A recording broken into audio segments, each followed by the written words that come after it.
एक समय की बात है, गौतम बुद्ध किसी गांव के रास्ते जा रहे थे। जाते समय रास्ते में शाम हो गई तो गौतम बुद्ध उसी गांव में एक महिला के घर रुक गए। उस घर में सास और बहू रहती थीं, जो हर समय लड़ाई करती रहती थी।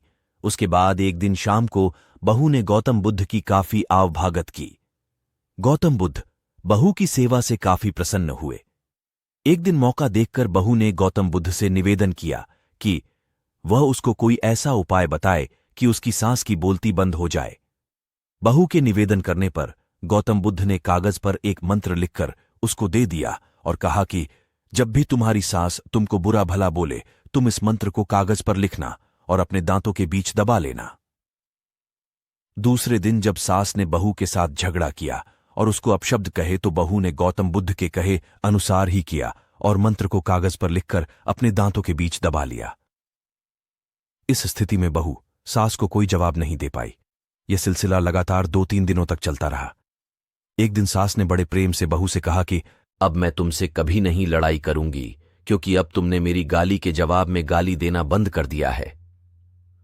तभी बहू ने सोचा कि बुद्ध जी के मंत्र का असर हो गया है और सास ने हथियार डाल दिए हैं। दूसरे दिन बहू गौतम बुद्ध के पास गई और कहा कि मेरी सांस पर आपके दिए हुए मंत्र का असर हो गया है और उसकी सांस ने अब उससे लड़ाई करना बंद कर दिया है। गौतम बुद्ध ने बहू को जवाब देते हुए कहा कि यह मंत्र का नहीं, मौन रहने का असर है। गौतम बुद्ध कहते हैं कि हमारे जीवन में एक नहीं बल्कि बहुत सारे दुखों का कारण बोलना ही है, क्योंकि हमारी समस्या यही है कि हम चुप नहीं रह सकते। हमेशा कुछ न कुछ बोलते ही रहते हैं और आपके बोलने के कारण ही आधे से ज्यादा दुख निर्मित होते हैं। परिवार में कलह क्लेश का कारण भी हमारा बोलना ही होता है।